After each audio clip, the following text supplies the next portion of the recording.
Yes. Hello, everyone. Good morning. My name is Emmanuel. I'm a business intelligence developer, and today I'll be taking you on project grants and accessing international opportunities. Firstly, I'd like to appreciate the organizers of this wonderful epoch-making program, the Director General of Revive Africa Initiative, who is also championing the YAV network, Ambassador Gao Geneo Geneyole, if I got that name right. Thank you so much, you and your team, for the amazing work you are doing. You see, it's very important in a demography like Africa. We begin to talk about volunteering and the power that is hidden in volunteering. You see, in this space, we've not really, we're not so much invested in, volunteering as a concept, right? So everybody's just after money. Everybody's just after, getting immediate gratification, immediate returns, and the rest. But volunteering is very sustainable, and as in fact, there are persons that what they do for a living is volunteering, and that is when you've understood how to, maneuver your way into places with the power of volunteering. So in one word, how to leverage is very important, and we might want to deal on that extensively in our course of discussion. So thank you so much, Ambassador, and your team, for putting up this and also for bringing me in. I also want to thank you guys for finding this as a worthy opportunity, a worthy session to be part of, right? You could as well be doing something else with your time, but I want to assure you that your time here would not be in vain. If there is a team I'm going to term my presentation today, I'm going to term it beyond volunteering.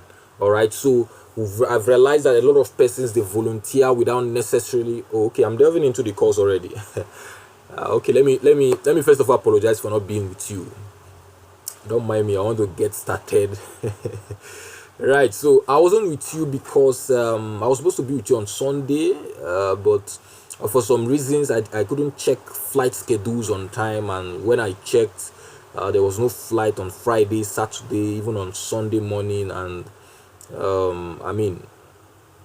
because of that, I had to, because I love you and I love what I want to tell you. I had to devise this means to see that I still communicate what I would have communicated to you if I was with you present, right?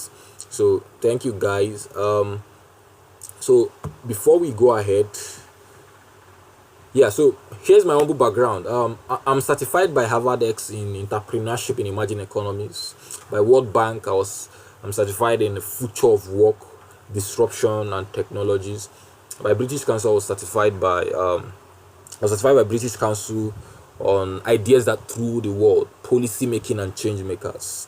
By Dangote Business School, I was certified in emerging technologies. Microsoft got me certified in fundamentals in data science. IBM, I extended the journey with IBM, and then German embassy brought in practicals that we want to work on practical data sets. So as a business intelligence developer, I'm helping businesses make informed decisions by crunching their data numbers, and also helping social enterprises and NGOs, like Revive Africa Initiative and other NGOs doing amazing work to help them understand, the propensity of whatever solution they want to put into a community, help them understand the impact they are making, help them measure progress, monitoring and evaluation using data tools, help them understand how far a problem could escalate. It's important when you understand a problem in a community, you can project to see what would this problem look like in this manner, like the way it's going in this progression. What is it going to look like in the 2, 3, 4, 5 years, right? So that is part of what I do. And so US Embassy got me certified in social enterprise, social development, and so basically what most of you would want to do. I understand that there might be a lot of persons that There will be a few outliers among you that would want to do business, because I know that in a session of this kind, when we talk about volunteering, a good number of you would want to go into maybe the social development space, NGOs and the rest, international NGOs, I practically development sector. But if there are a few outliers that would want to do business, that is also fine. Businesses have corporate social responsibility, so there is no excuse why you shouldn't be effecting change in your local community. But whatever the background I'm going to be giving you today will be essential in every angle you want to delve into, whatever funding you want to get into, whatever opportunity you want to get into, right? So at the end of this session, you should have visited www.careers.un.org to get real opportunities from them. As a matter of fact, you should be able to start launching your nets, casting your nets into the seas and oceans of international opportunities. That is where you get more, exposed in how the nitty gritty of volunteering, while now bringing down that knowledge to your local space, to your communities. So the idea is you don't get carried away trying to volunteer in the United Nations, trying to volunteer in UNESCO, trying to volunteer in ECOWAS, African Union. No, no, no, no, no, no. So when you volunteer, you let your community feel the impact, and your community feels the impact by you implementing projects, by you understanding what their problem is. You see, we have to start solving problems. I have a belief that, you see, we can't solve hunger. Problem cannot be solved. I'm going to talk more about that. Hunger problem cannot be solved. We can only tame hunger, all right, so that hunger will not metamorphose to something that we won't be able to control. A hungry man is an angry man. So hunger will not cause people to start taking unhealthy alternatives as a means for livelihood. So that is the point we don't want to get to as a people. All right, so one of the things we want to do at the end of this session is to join my Telegram channel, where I share battle tested opportunities. In fact, most opportunities that I even apply for, I post them there even before starting the application. So at the end of the day, you should have known how to build a winning proposal. This is a core part of our session today. So in fact, I have a template that I'm using, that I've developed, I'm using to explain things better for you. At the end of the day, you should be able to access Tony Lumelu 2 million naira grants. You see, there's a misconception about the Tony Lumelu Foundation. It comes up January, so maybe you'd want us to keep in touch. You want us to keep in touch. I have my contact details at the end of this, so that I could help you as well, put out applications. So there is this misconception that is just focused, that the funding from Tony Lumelu is just focused to businesses. That's the for-profit sector, but that is not true. So long as you are solving a problem, you are making social impact, and at the same time it's sustainable. So sustainability in the sense that you don't entirely depend on grants. And so that is the new version of NGOs. That is the new operation model of social enterprises. So social enterprises now, they have product services that they sell, that can they sell it to people in the higher strata, like higher class citizens, the high class citizens, the upper class citizens. They sell this to them, and then the proceeds from there, they use it to implement projects for lower class citizens.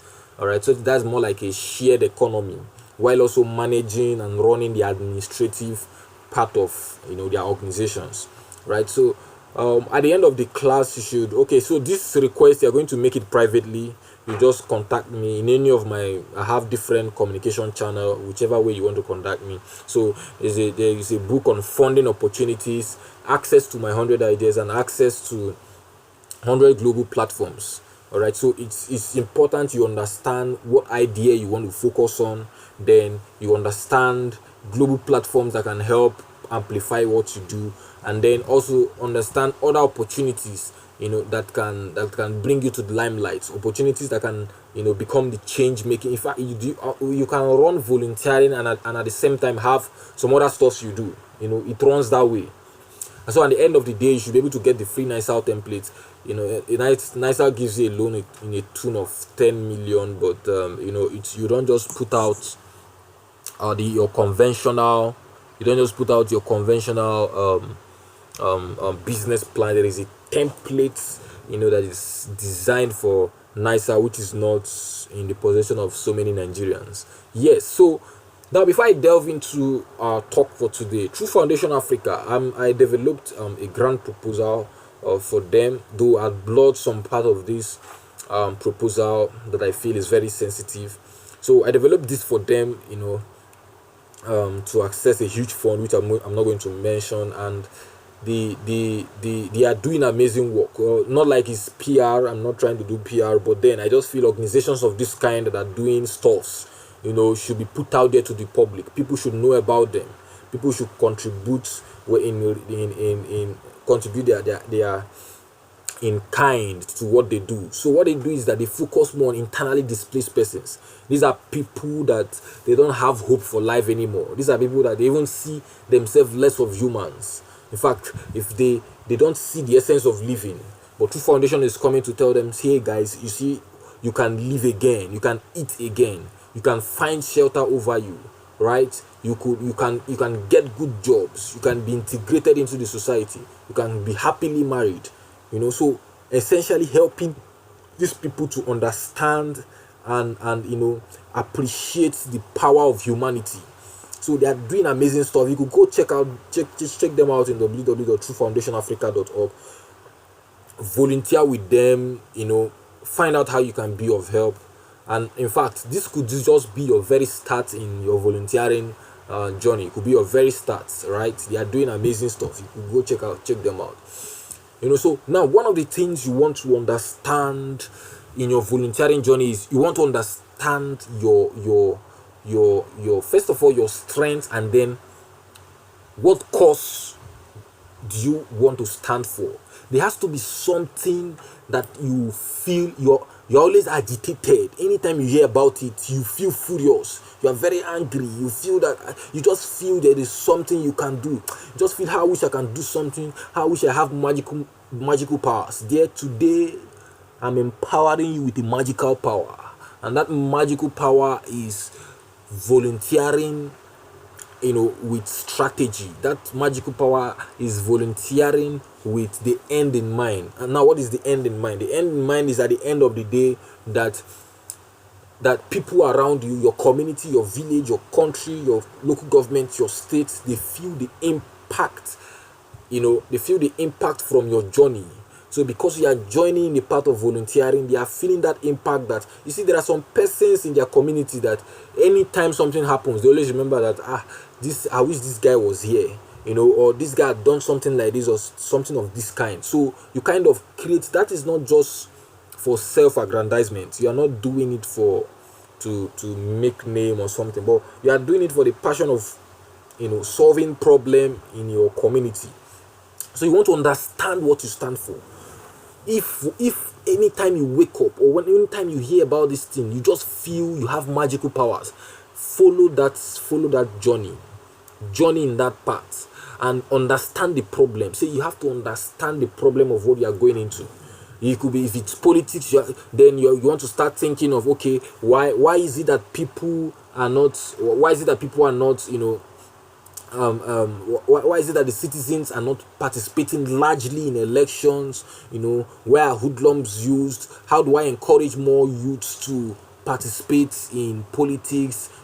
How do I get more citizens to be aware of the power that resides in their right thumb, so they don't sell it for a morsel? How do I get to mobilize for reform? How do I allow youths to begin to think in one mind, begin to think in one manner? All right, so these are things to look out for. Are you focusing on health? You want to understand, okay, why is there now? Health is also broad. You have to now take a niche. Are you focusing on the mortality rates? Are you focusing on pandemics? Are you focusing on viral diseases? All right, so all this has to do with understanding the niche and then finding that problem. When you find that problem and you know how to talk about that problem. You see, one thing in the volunteering journey is understanding the problem and knowing how to talk about it. All right. I've had a couple of conversations with people. I was discussing. I was invited in Kano State to talk about pitching. Pitching in the sense means communicating to somebody in few words. You know what you do, in few words what to do to grab attention, right? So I went there and I was giving them pitching strategies. You see, there was a guy there that what he does is he does he does cake, like he does cake in Borono, Meduguri. So I kind of let him know that, see, Borno Meduguri, first of all, what is the characteristic, as in when a Nigerian hear Meduguri, what comes to mind? What comes to mind is, oh, Boko Haram, crisis, violence, and the rest. And you are doing cake in Borno, and if philanthropists meet you, you will tell them, what do? You say, I do cake, I make cake. Ah, no, no, no, no, no, no, no. I had to dispel that myth. I told him, no, see, this is not how you communicate. See, you are doing cake. This is what you tell a philanthropist. You tell a philanthropist that in a community that is crisis ridden, a community that have faced acute violence, that you have created a system and a model that allows these people to live again, that gives them hope, puts smile on their face, essentially helping them, appreciate the essence of togetherness and humanity, and at the same time engaging them in confectionery services. You engage them in the business of confectionery, and at the same time offering services to them. Now let me explain this in a layman's term. What this means is that, you see, wherever there is cake, there is jubilation. Wherever there is cake, there is smile. Wherever there is cake, you are celebrating success, you are celebrating victory. And you have a community where people are hiding in their houses. They don't want to gather, because any place you gather, there's a likelihood of violence erupting from that gathering. So everybody is isolated, people are running away, people are crying. There's no need, there's no, like, nothing brings hope to them, nothing brings happiness to them, nothing brings joy to them. And so you are now baking cake in that community. What that means is that every cake you sell brings people together to smile. Every cake you sell brings people together to joy, to celebrate over something, to celebrate over a victory, over success. Every cake you sell, all right, help people understand their strengths. It creates a communal what they call community. It creates a kind of a healthy community of people.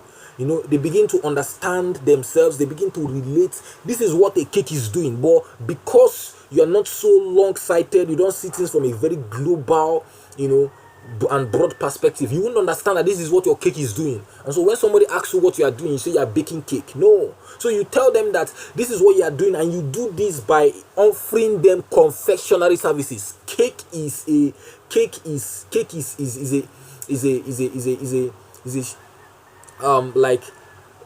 let me say, cake is more or less, you are selling yourself shortly when you use cake. But when you say confectionery services, there are other stores that can come into it. But that is not, we're not here to discuss about confectionery services. But I'm just trying to tell you the need for you to have certain terms, certain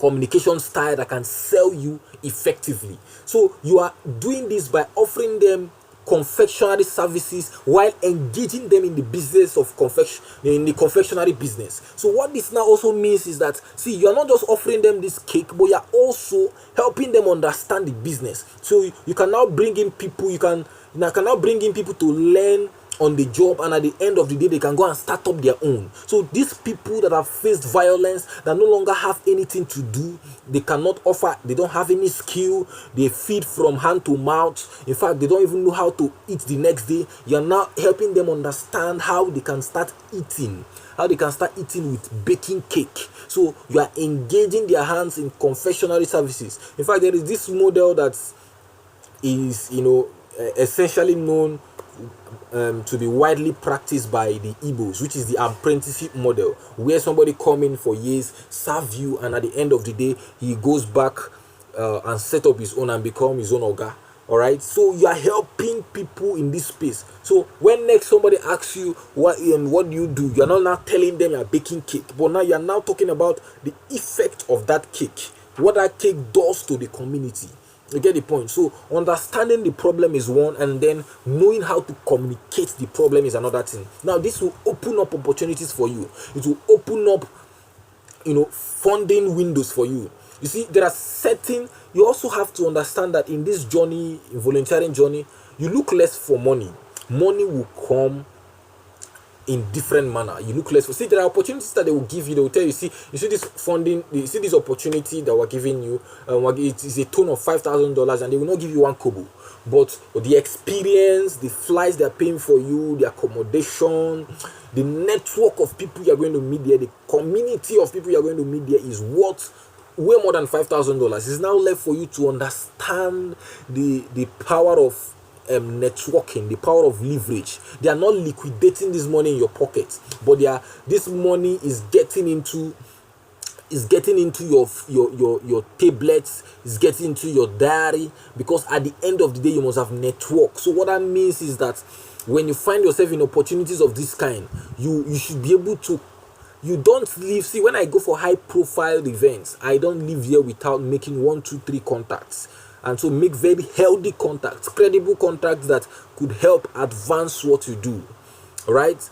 Take for example, maybe you are invited somewhere, maybe let's say in Croatia, or okay, let's say Switzerland, Davos, World Economic Forum, but not essentially World Economic Forum. I'm just using Switzerland because they host World Economic Forum very well. So let's just say you are invited there, or you got selected for a conference there.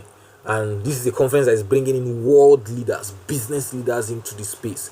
You realize that, see, they might not be giving you money into your pocket, but you meet people that will multiply that money 50 or 100 times and give to you. You see, just imagine you now get a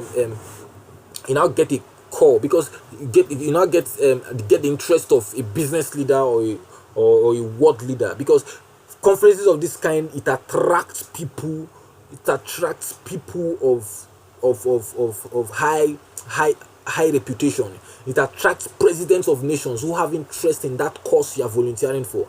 Now, these people, you have access to them because you are in an equal playing field, in an equal playing platform.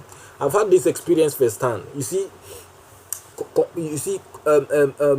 high profile people, they feel very comfortable with you in events that are also high profile, because they believe that for you to have gotten into that event, for you to have been selected, it means that your style of reasoning is different. So your comprehension level, your communication level, your thought pattern, is different from the kind of people they are scared of. People of those nature, they are scared of certain kind of people. But when you find yourself in those platforms, you take advantage. And taking advantage, which I call leverage, is understanding the problem. So when you understand the problem, you'll be able to know how to sell to that to people. Just imagine you got invited by a president of a nation. Maybe it held in Switzerland, and you met Trudeau of Canada, the prime minister of Canada, and you let he just gets interested in what you do, and then he now said, you know what, I'm going to invite you over. How about inviting you over maybe next week or next 2 weeks to come to Canada, and so we can discuss this better. I think I love what you do. Man, this is an opportunity for life. In fact, you can't live there the same. The media want to know who you are. The social media want to know who you are. International organizations want to know who you are, because presidents don't just call people, right? So everybody want to know who you are. So everything is possible if you would understand, the strategy side of things. The strategy, because it's also strategy to understand when to talk to people and when not to talk to people, how to talk to people, and how to position yourself, what to tell them that they will pick up interest. But that is for pitching session.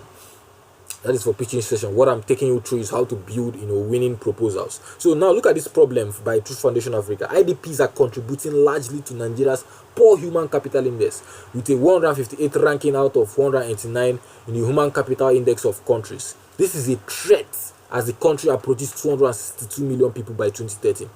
One thing you want to do after this session, guys, just Google my name, Emmanuel Ohanwe Podcast. Emmanuel Ohanwe Podcast.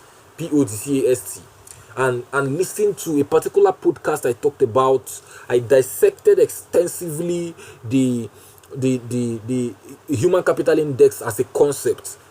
How nations should leverage it, how businesses should leverage it. So here I talked about what it means for Nigeria to rank 158 out of 189. This is an inglorious ranking. It's an infamous ranking. It's a ranking we should not even be proud to see in the public space, right? Because every nation that is doing well today, go and check their human capital index. At every point in time, a nation decides that, okay, see, we've woken up, we want to do better. They focus on the human capital index. No business rises above the human capital index of our people, because it is your people that buy from you. No business, no government rises above the human capital index of our people. Go ahead and check that so that you can understand, the concept human capital index, what it means, how they are being rated, what are the factors, what are the parameters that are used to rate people, to rate nations, in the human capital index. All right, so you get to understand that, see, when a country is doing very well in the human capital index, the more the population, the merrier. But when a country is doing poorly, the more the population, the more dangerous it becomes. People become ungovernable. It's like a ticking tinder box. It's like a ticking tinder box that is inflammable, waiting for explosion, and it could be very deadly, right? And so, in a very concise manner, True Foundation was able to, state out this problem, state out this problem in a manner that is very captivating. So True Foundation Africa, they are doing, like I told you earlier, they are doing amazingly well. Go ahead and volunteer for them, or do whatever you want to do with them, right? And so they went ahead to now state that 2.5 million Nigerians who are even displaced, they are majorly women and youths with no means of livelihood. So if I'm a philanthropist that have interest in IDPs, this don't have captivated me, and I want to go ahead to check what exactly does these people, what are they doing, and how they solving the problem. So one thing after understanding the problem is the solution. One other thing that goes after understanding the problem is the solution. You have to be able to understand the solution that solves this problem. The solution has to be very concise, like it has to be hitting it in the head.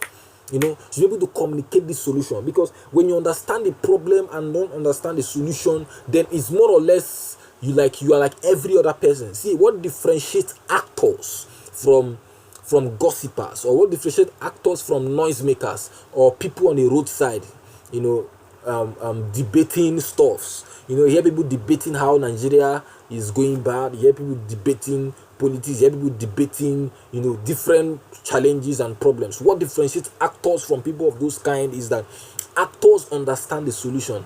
Actors take actionable steps. Actors are resourceful. That is what differentiates them. So you have to understand the solution.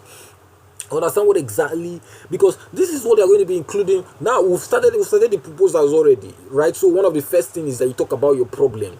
So you want to captivate people. Your problem has to have a touch of danger. It has to have a touch of danger. I was pitching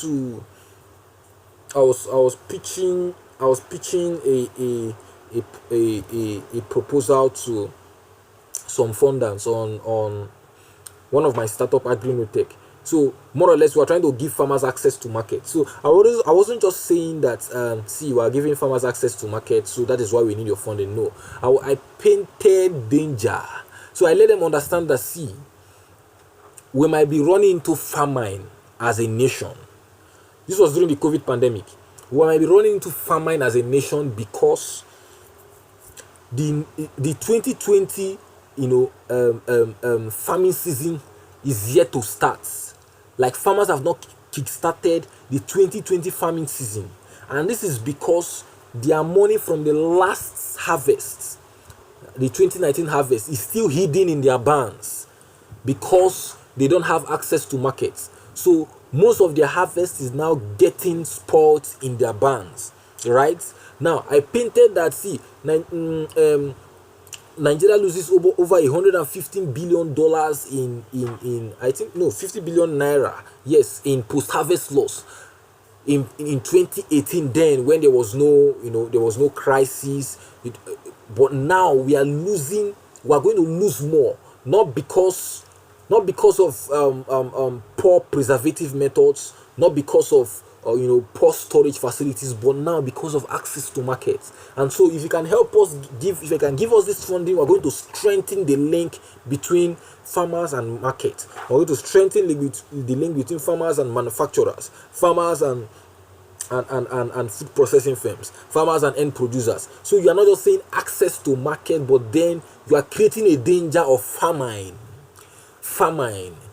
You are creating a danger of famine. You are creating, a danger of not of post-harvest loss. Is something you don't want to experience, as a nation, right? So when you paint a danger to a problem, you should be able to now bring out, a solution to this problem. Now look at what they do. First of all, they empower the IDP. How do they empower them? They train them. They give them, they train them in business that they can learn in 1 week and start practicing, and then they start earning. And that thing is, and they now start earning. They give them they give them kits that will enable them to start, to start earning from that skill. Then after which they now integrate them into a club. So integrating them into this club is to help monitor their growth, help monitor their businesses, to ensure that they have the right mentorship, they have the right capacity. They can also partner among themselves, right? So a shoe mender can partner with a shoe mender can partner with maybe a shoe producer or a shoemaker, and stuff like that. So it more or less bringing them into a community where they can appreciate togetherness, where they can appreciate synergy. Then the next step is now helping them, like empowering them to now teach other IDPs. So look at where they started. You can see this is where they started. They started from here, and then from here they moved here. At this point they knew nothing. They empower them into skill. Then after that they start earning, integrate to public. Now they are now here again to now empower people. This time they are now teaching other IDPs. You see, so when a funder sees the solution, he sees a network, he sees a cycle. So he sees that this is sustainable. He sees that, see, we're not just training these people to be independent, but we're also training them that at the end of the day they also train more people. So you can see the connection. So your solution has to be very innovative. So another thing you want to put in your proposal is you have to put the focus. So you are not solving the entire problem in the world. You are not saying, see, I want to solve water problem, I want to solve drought problem in the entire world. So whoever hears that knows that you are not serious. So you have to define the focus. You see here they talked about communities. So you define what are the communities you want to focus on. So you talk about why did you even choose these communities? So why do you choose these communities? So at this part you see that there's a justification. There's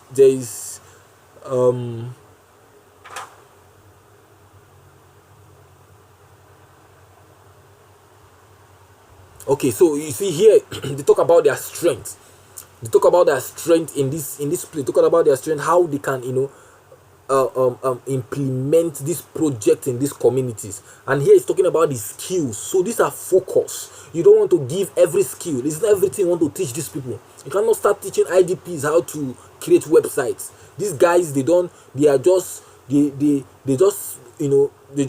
survived violence. Most of them have not been exposed to even little mobile devices, let alone bringing laptop for them and then teaching them a tech skill as heavy as web development that has to do with coding and the rest. So whoever you tell that knows that you're not serious. So look at the skills. Anybody that sees this skill will understand that this is a skill that somebody that just someone that just survived a crisis or survived violence can easily learn, because these things are handy.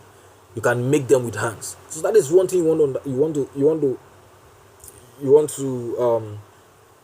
to dwell on. And that is, now when you talk about the focus, the solution, now what is the method? How do I want to do this? Is it a program? Do I want to do a conference? Do I want to do a skill acquisition program? Do I want to create awareness? Do I want to build a borehole for a community? What should be the method? So now this method should be well informed by people. So there's what we call there's what we call um, um, human-centered design. That is design thinking. There's what we call design thinking. So design thinking helps you implement a solution that is people driven, implement a solution that is citizen driven. So you don't sit on your laptop or sit in your house and see, you know what, I feel this community, what they need is water, and the kind of water they need is um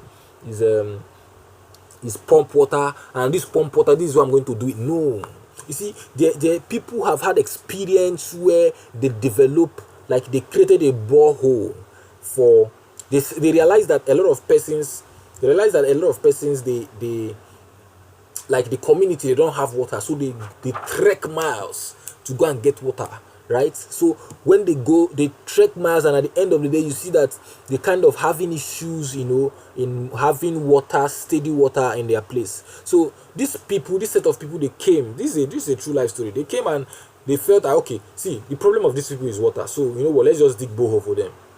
And they dug borehole for them. At the end of the day, the borehole, it closed up.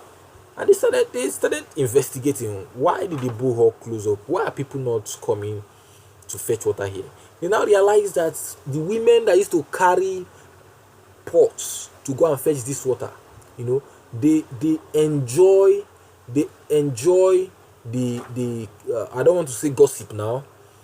But they enjoy the mutual conversation they have every time they are moving in that distance to go and fetch water. They enjoy that. They enjoy that communication. They enjoy that mutual conversation, and because of that, they were not using the pump that was dug for them, and that was a beautiful and nonsense project. Because any project that is not useful to your community, any project that is not useful to a targeted beneficiary or audience, is beautiful nonsense, right? So, and that is why you must build it with them in mind. So most of the recommendations you should include in your methodology of implementing this project should be people driven. Ask them, how do they want this thing? How do you want it? Don't only talk to the community heads. Yes, you talk to the community heads because they give you access to the people. But sometimes the community heads might be speaking, they might be speaking or have a different voice from the main people, the real people, the population. So sometimes you can meet community heads that are self-centered, that want to just focus on that want to give you a kind of a unilateral way you should do stuff that would benefit them in the large sense, right? But when you meet them, you also meet the local people, interview them, talk to them. If you don't understand their language, get somebody that can speak their language and also understand your English, right? You get them, and he helps you communicate to these people at their level, to understand how do they want this solution.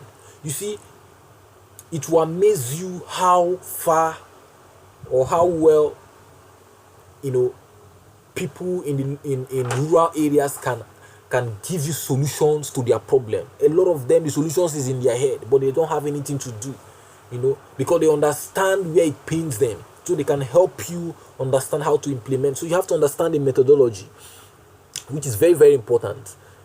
So, and also talk about the work breakdown structure. So in my okay, one of my like I like my one of my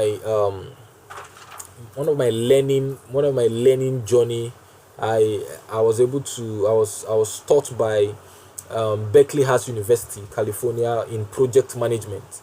I didn't state that in my humble background. I didn't just want to make that very long.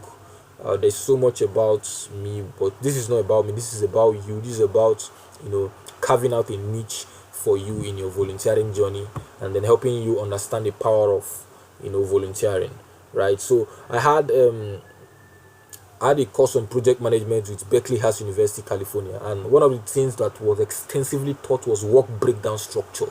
So this is just a concise.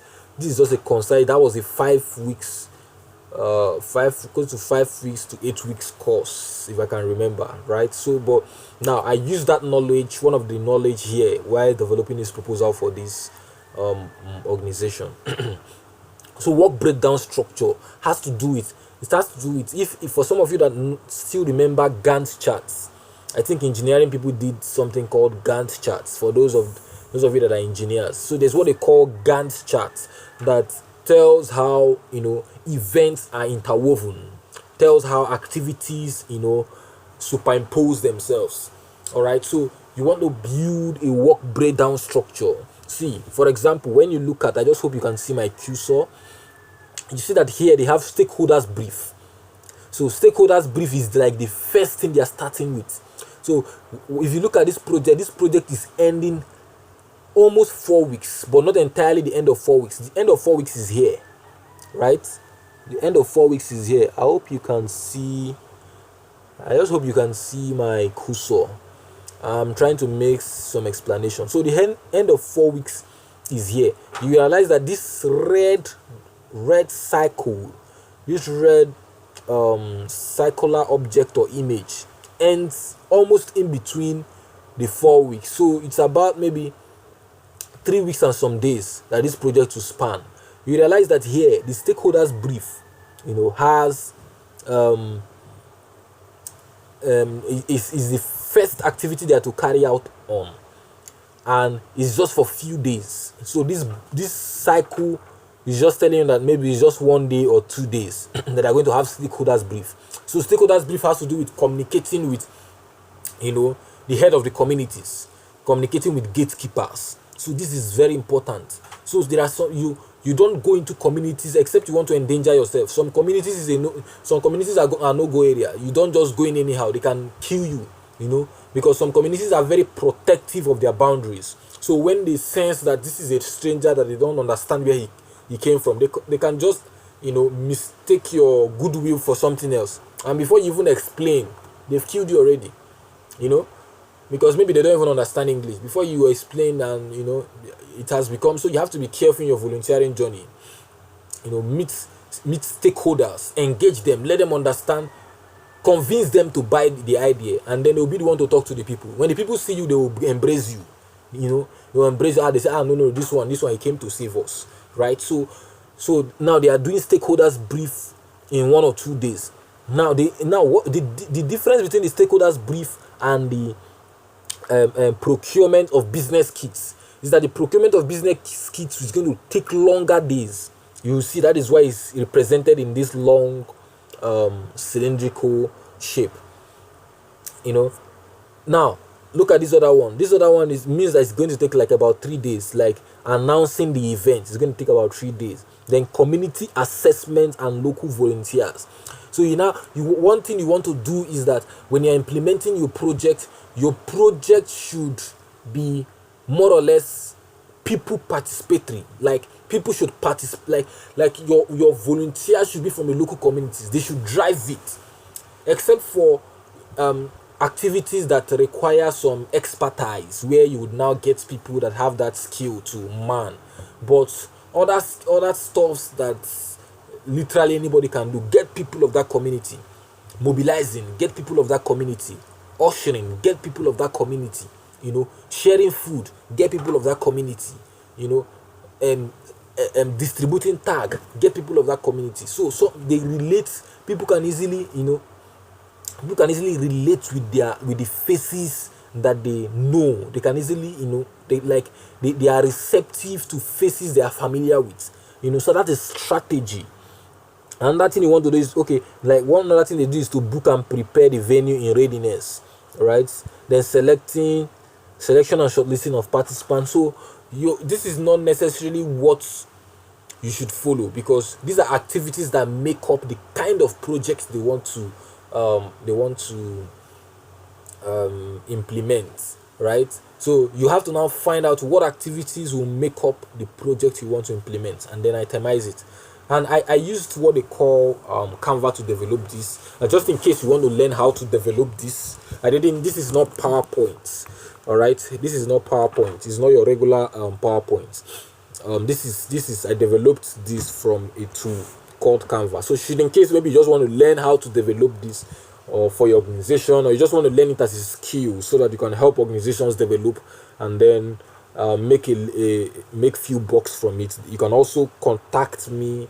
At the end of the class, my contact details will be there, right? So one thing also is you want to justify the location.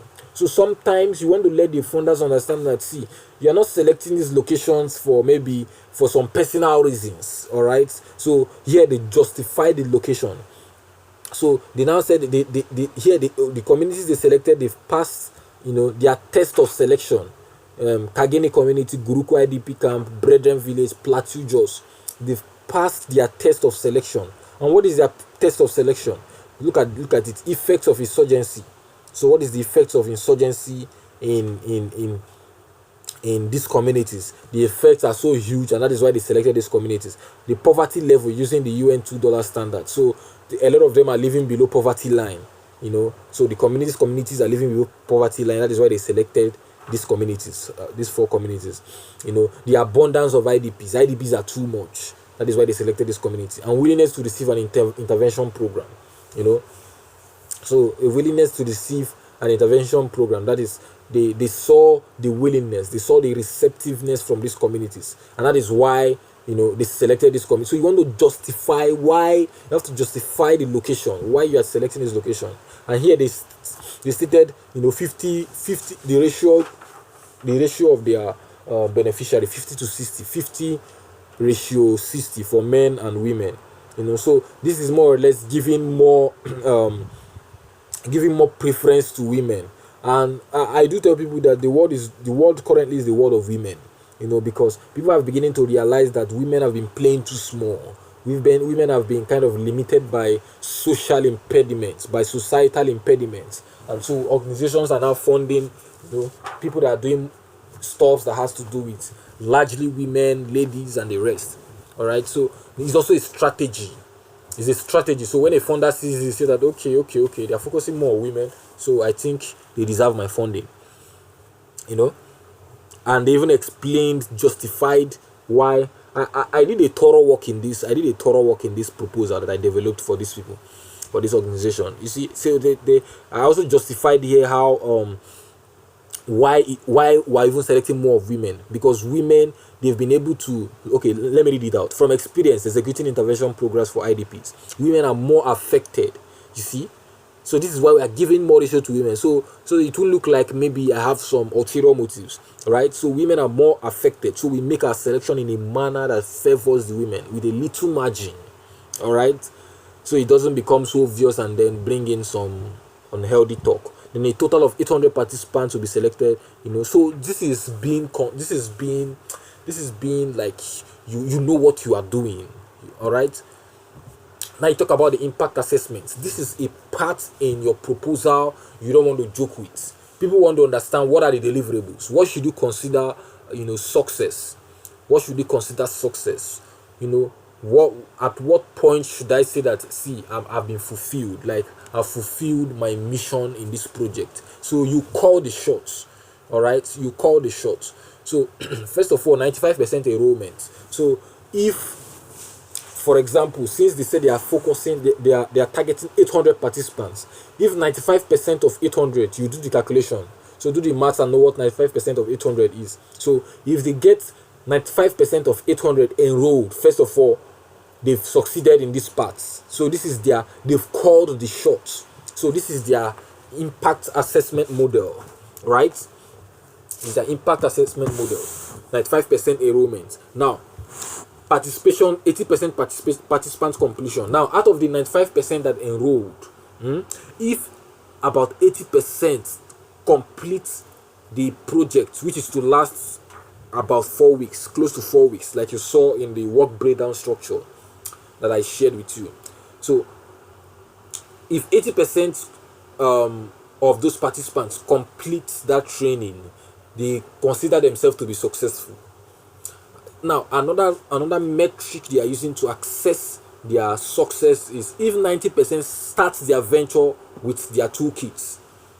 You see? So, if 90% of the 80% that completed start their venture with their toolkits, they consider themselves as successful. So this is one thing you want to be very, you know, particular about. You have to be so concerned about this. You have to be very meticulous about this, you know, because this is one thing that will help the founder now understand that, okay, so this is your measuring index. So since this is your measuring index, at the end of the day, when you are giving back your proposal, you should be able to, you know, tell us how much of this success did you make. Now, you don't have to kill yourself. In most cases, it might just be okay, you just make 60% or 70% success. I'm not saying these numbers are standard. You choose your own number. You know, a lot of persons might just have 70%, 60% success rates. It's depending on your strengths and the resources. All right. So you don't just go and say you want to do 100%. No. All right. So it's depending on that. And then sustainability plan. You want to talk about the sustainability plan. This is very important. So you want to talk about, okay, how can this program continue running, even if it's not in this scale, but at least it may be in a lesser scale. How is it going to continue running? You know, so you have to define that. Are you going to bring in more partners that can help you, you know, offset certain part of your organization's mission and vision, like help you, you know, achieve those stuff without necessarily charging you. Like here now, they talked about companies CSR. They will go to talk to companies to adopt this their project, you know, as corporate social responsibility. So why they don't get money from funders anymore, they can still implement projects with using the CSR of companies, and also training the trainer, which was visible in the solution. If you can remember that network of solution where the IDPs start from knowing nothing to now teaching other IDPs. That is training the trainer. So in that, at that point, the IDP that is now training other IDPs, the IDPs that have been trained and have started his or her business and is now successful, is now training other IDPs, would no longer charge. All right. So it's more like you're giving back to the organization by training other IDPs. So with that, you won't need so much funding. You get the point. It's a sustainability plan, and then accountability and public buy-in. So, you know, putting it out there to the public for people to, you know, support the cause. So you think of your own sustainability plan, but yeah, think of your own sustainability plan. Then here are some insightful projections. All right, so now they are now projecting. Oh my goodness, you see, every time I look at this proposal that I developed for these people, I am permit me to feel myself small. I'm proud of myself. All right, like I the thoughts here were, and practically they really did not give me, they just told me about the organization, gave me the website, say, okay, just go and read about us. And I read about it, and you can go and read about the organization. I read about it, and I just started bringing a lot of, and so that is one thing. You have to be very resourceful. So you should be able to make mountain from a molehill.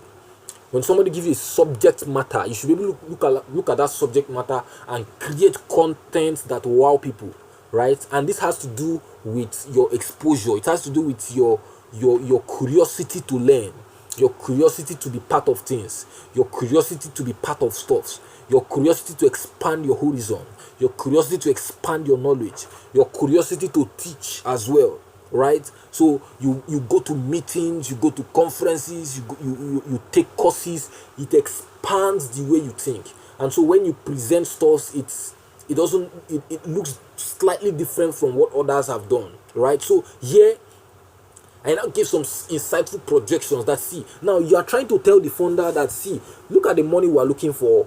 Though I also help them build the budget with an Excel, right? I say, look at the money we are looking for. It's going to help us access, like, it's going to help us bring in soft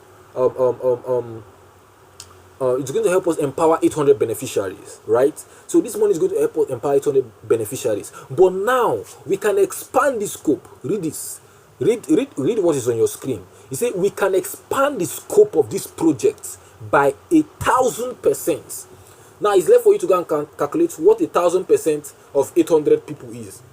You get the point? Now 800, they are focusing for this project. They want to empower 800 beneficiaries, but they are now saying that we can expand this project by 1,000%. You know that 100% of 800 is 1,600. That is 100% of 1,800, 1,600 persons. Now check the 1,000% of 800. Now that is what they are now saying, that they can expand this project by 1,000%. In 5 years, we would have integrated 4% internally displaced persons in Nigeria. Do you get the point? Now, this project, if you can expand it by 1,000%, consecutively in 5 years, in 5 consecutive years, if we can expand, I'm trying to explain this statement for you. If we can expand the scope of this project, 1,000% consecutively in 5 years, we would have integrated 5% of internally 4% of internally displaced persons in Nigeria. That is 4% of that projection we had. Let me see if I can go back. We would have integrated 4% of 2.5 million Nigerians who are displaced. That means that in 5 years, if we can increase this our current projection, which is 800, we want to affect, we want to impact, we want to empower 800 beneficiaries. If we can increase it by 1,000% consecutively in 5 years, we would have integrated 4% of internally displaced persons in Nigeria. And if we have 4 other organizations join us at the same capacity, so now the organization is now trying to let them know that, see, we don't have the capacity. You see, you might want to sell yourself sometimes, and then you shoot yourself in the leg, and at the end of the day, you cause yourself more harm than good. So now, an organization might be like, a funder might be like, come on, how are you going to increase? If we increase this, you want to handle 800 beneficiaries. If we increase it by 1,000%, are you sure your organization is going to manage this? Are you sure you are not just trying to look for money to increase so that they will increase it by 1,000% and give you more money or what? But now you now see there's a caveat where they say if we have 4 other organizations join us at the same capacity, now the funder will now relax his mind and say, okay, so they are trying to achieve this 1,000% by having 4 other organizations join them. You get the point? So they will now have integrated 20% of internally. Now with that, they would have integrated 20% of internally displaced persons by 2025. You can see this. So you are not just talking about, after you've talked about your solution. First of all, you talked about the problem. From problem, you give them an innovative solution, and they say wonderful. You tell them where you are focusing on, and you can also expand with time. You talk about the methodology and how your methodology is people driven. How it was the people that will tell you what to do. So whatever you are putting in your methodology is what the people told you to do. How you build your work breakdown structure. How you justify the location, justify your ratio, talked about impact assessment, what you're going to call success, talked about your sustainability plan, how you're going to run this after now. You're not talking about some insightful projections. With that, what this means is that let's continue doing business. That is what it means. What it means is that, see, you can bank on us, you can trust us, to entirely to a larger percentage address the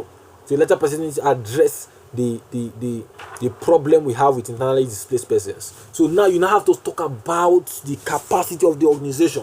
If you realize we've been talking about the problem, solution, impact assessment, and the rest, you have to now talk about, okay, what is the capacity? Like, what is your experience? Why should I even trust you? Do you have experience in this field? Have you done this before? And now True Foundation is now telling them that they have 7 years experience in championing this skill, right? And in acquisition program and the rest, they have 7 years experience. And now they went ahead to list the villages they've impacted here. They went ahead to list the villages they've impacted here, right? Talked about the villages in Lagos, Abuja, and Kaduna, and this is superb. When you see this, you'll be like, wow, I need to hear from these people. Now they talk about features. So now you're not just telling these people that, oh, I've done this in Lagos, I've done this in Abuja and Akwa Ibom, but now there are features. I don't know if you can see this clearly, but this is their Google Drive that I inserted in this proposal.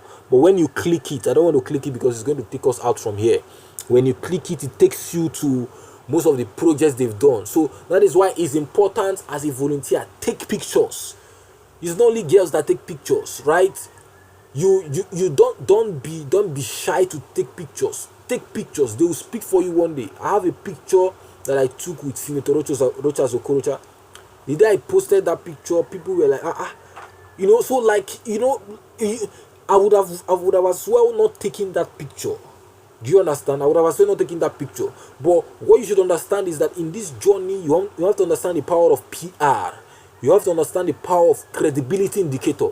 So you don't tell people that I organized a training for young people in my community on the essence of why they should go to school, or why they should stop drug abuse, or maybe why they should stop early marriage and the rest, and you don't have anything to show forth for it. As much as possible, do a video. Let the children talk into the video. Interview the participants, interview the beneficiaries. Have this in record. Take pictures, have them in record. Put them in your Google Drive. Learn how to use Google Drive. You can go and Google it. How do I use Google Drive? Google Drive should become it should become a kind of a tool that you use to store information. So sometimes when people meet me and ask me, what do you do, this one, this, that, when I explain, I will now send them a Google Drive link where I put some of the stuff I do. Aside developing proposals and the rest, I also help people develop their functional websites. Okay, let me pitch myself small. Right, so I help people develop their functional websites, help them do their graphics design, develop content from them as well. Graphics design, then create animation videos for them that can help them, do adverts and the rest. And so these are skills that I have, while also helping people, like as a data analyst. I'm a data analyst and business intelligence developer. So I help people analyze their data as well. All right, so most of these stuffs I store them in Drive, so it could prove that one of the things I don't store in my Drive is business plan. Business plans. You don't. When I develop it for people, sometimes I either destroy it at their request, or I keep it where it can only be accessible by me, because sometimes businesses, they have their unique value proposition, they have their strengths in that business plan, and so that is going against my values, going against my integrity to put it out there in the public, right? So that is why business plan. So sometimes people meet me, please, I want to see a sample of business plan. I don't give sample of business plans can be found online, right?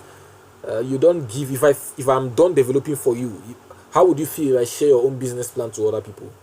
So that's that. So your Google Drive, what led me to this is talking about Google Drive, because I use Google Drive a lot to house certain things. So that's that. I love to connect with you all after now anyway, so we get to know how we can work better.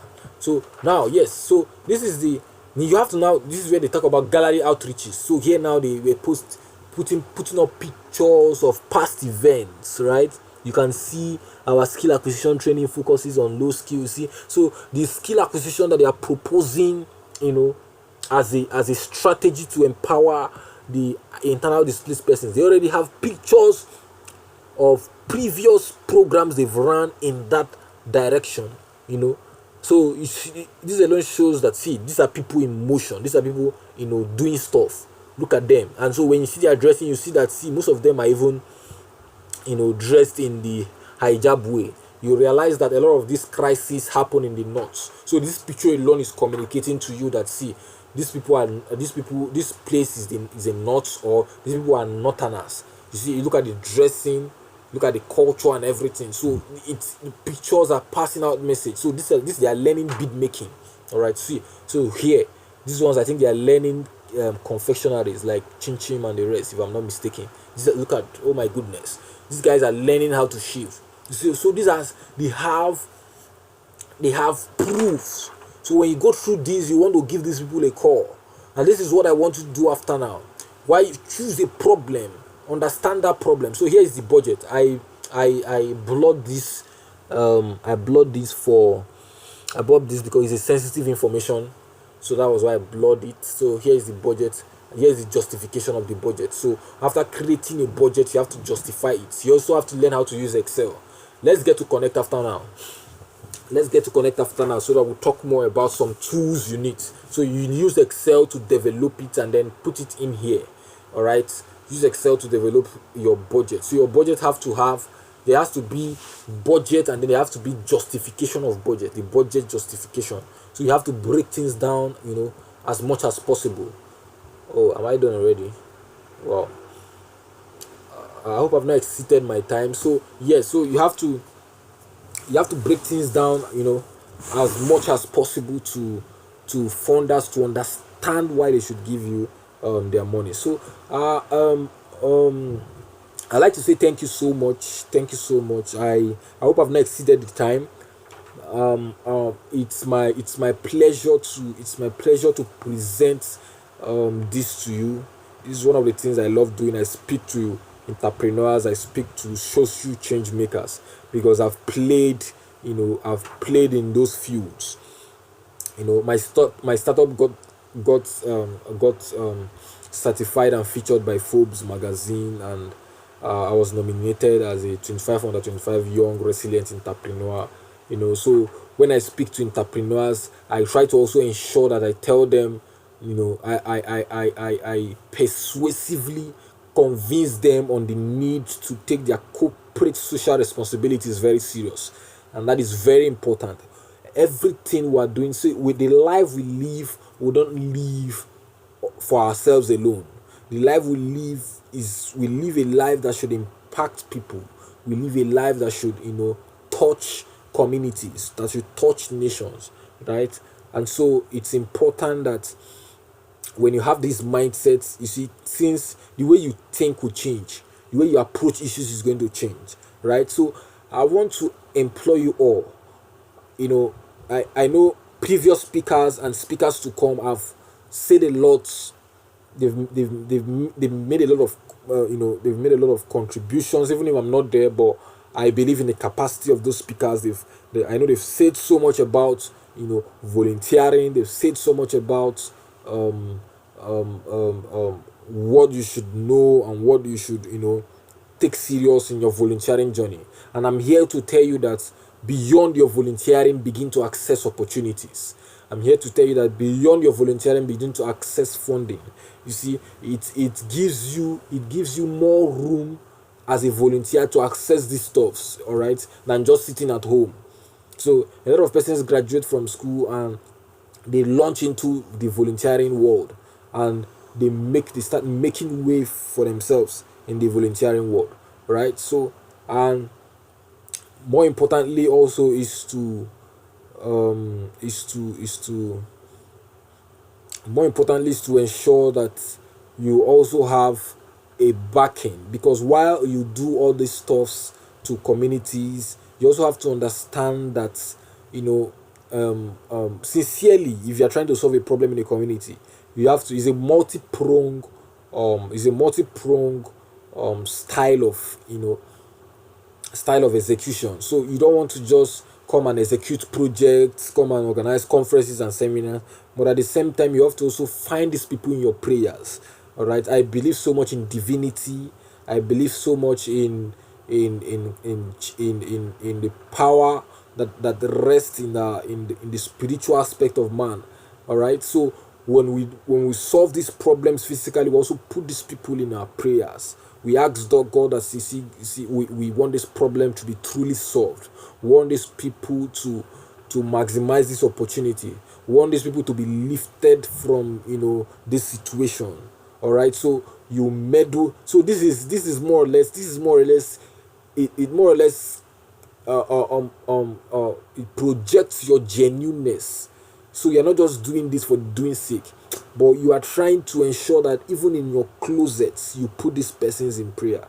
You see, when you go to communities and see what people are going through, when you go to communities and see how far people have been dejected, how far people have, as in they in fact they don't have any meaning about life again. There is no meaning to life anymore to them. You will realize that we need more actors as volunteers. We need more actors as change makers. We need more actors as social impact makers, right? So take this journey very serious. and also let's get connected. Thank you so much for listening. I'm very excited. I'm also very sad.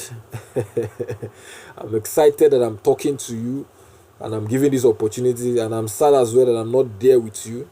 All right. So you can connect with me in my social media handle. You can take a snap. You can just snap this wherever you are, or yeah, you can just snap it wherever you are, and then except maybe the organizers want to release the video for you. Yes, but you can snap it. So there's my LinkedIn. I have my old Facebook, so this link is to my old Facebook. I lost access to it, but I have so much resources there, so I always include it anytime I want people to connect with me so that they can see what I've done in the past. So here's my new Facebook link. So this is my Twitter handle. So here's the LinkedIn. LinkedIn. Here's the Facebook, the old Facebook. Here's the new Facebook. Here's my Twitter handle. Then this is my Telegram channel, the one I told you to join. This is very important. This is where I share battle tested opportunities. Join there and begin to make the rest of your life the best of your life. And so this is my website. You might want to go and visit my website to know more about me and then get to connect with me. Okay, yeah, I didn't put my phone number here. Okay, I can call that. If the organizers are kind enough to allow this video get to this point. So that's 070 plus 234 70349 Let me come again with the number. 070 349 975. So contact me. Let's talk more about your journey. Let's talk more about building your grant proposals. Contact me also to get that book on funding opportunities, 100 ideas and 100 global platforms, and then let's continue to make the rest of our life the best of our life. So thank you so much. I leave you with this charge. That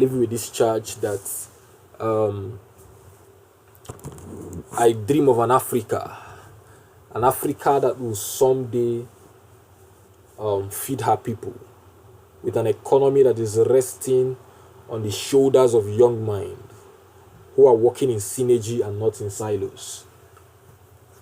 That is my dream for Africa. I believe that there is none of us here that is above 70 years. None of us here is above 70 years, nor 60 years. As long as you are not above that age margin, you are still young. If you have a president that is 80-something years and is still ruling you, you are still young to effect change. So I believe in an Africa that the economy will rest on young minds, all right? And at the same time, these young people will be working in synergy. So one thing I want to also advise is that at the end of this training, this conference, have a community, create a community, monitor your progress, help yourselves. It could be a WhatsApp group, Telegram group, or whatever. Monitor yourself, help help your growth. That is the only way, because sometimes a community gingers people to grow in their line of career. When you realize what other people are doing and you ask them how they are doing it, you'll be energized. Sometimes why people don't pursue certain things in their careers, because they really don't understand how to go about those stuffs. So but in a community, you can easily put out questions and the rest. So yeah, so let me not make this very long. Thank you so much. YAV Network, thank you participants. Quite obvious that that you won't be asking questions because I'm not there to answer your questions, but whatever question you have, here are my contact details. I also and my phone number as well, that I verbally called for you, so you could reach me, and then we can begin to make our life the rest of our lives. Thank you so much, and have a lovely training session.